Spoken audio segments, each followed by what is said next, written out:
নির্বাচন পরবর্তী সহিংসতায় পাবনার সুজানগরে বাড়িঘর, মন্দির ও দোকানপাটে হামলা ও মারপিটের ঘটনা ঘটেছে। অভিযোগের তীর নির্বাচনে বিজয়ী উপজেলা চেয়ারম্যান আব্দুল ওহাবের সমর্থকদের দিকে।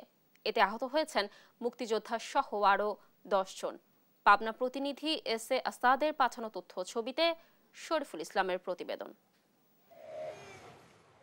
পাবনার সুজানগরে নির্বাচন পরবর্তী সহিংসতায় বাড়িঘর, মন্দির ও দোকানপাটে হামলা ও ভাঙচুরের ঘটনা ঘটেছে। গেল বুধবার রাতে কয়েক দফায় কয়েকটি ইউনিয়নের বিভিন্ন স্থানে এসব ঘটনা ঘটে। অভিযোগ উঠেছে নির্বাচনে বিজয়ী উপজেলা চেয়ারম্যান আব্দুল ওহাবের সমর্থকরা পরিকল্পিতভাবে হামলা চালায়। এতে মুক্তিযোদ্ধা সহ আহত হয়েছে অন্তত 10 জন।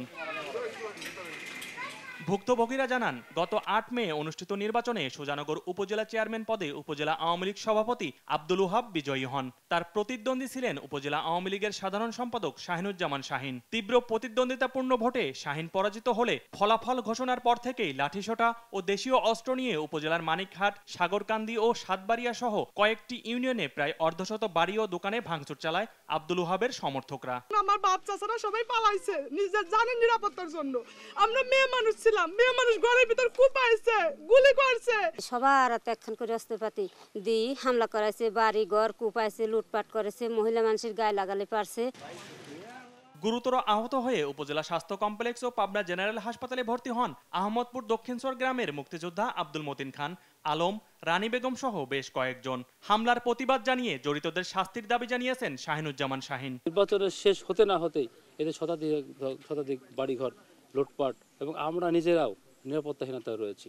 যে কখন যেন আমাদের উপর হামলা হয়, কখন যেন আমাদের উপরকে ঘর বাড়ি ছাড়ার হুমকি আসে, ব্যবসা প্রতিষ্ঠান, মানে বিভিন্ন জায়গা মনে হচ্ছে যে এটা পাকিস্তান বাহিনী যেভাবে রাতের অন্ধকারে দখল করেছিল, আমার মনে হচ্ছে সুজানগরে সেটা হয়েছে। সুজানগর সার্কেলের সিনিয়র সহকারী পুলিশ সুপার রবিউল ইসলাম জানান, সুজানগরে নির্বাচন পরবর্তী বিচ্ছিন্ন ঘটনা ঘটেছে। সহিংসতা মোকাবেলায় নিরাপত্তা বাড়ানো হয়েছে এবং প্রয়োজনীয় ব্যবস্থা নেওয়ার আশ্বাসও দিয়েছেন তিনি। যারা সেখানে ভুক্তভোগী ছিলেন আমরা তাদেরকে বলেছি যে আপনারা আইনগত ব্যবস্থা গ্রহণ করেন, এবং অলরেডি আমাদের কাছে তারা আইনগত ব্যবস্থা গ্রহণের জন্য আসতেছে, আমাদেরকে ফোন করছে তারা আসবে। আমরা বলছি আপনারা আসেন, আমরা যেহেতু বেআইনি কোনো কিছুই গ্রহণযোগ্য নয়, আমরা সেটাতে আইনগত ব্যবস্থাই গ্রহণ করব, আমরা মামলা রুজু করব, আসামি গ্রেপ্তার হবে এবং ন্যায়ের পথেই বা ন্যায় জাস্টিফাইড হবে।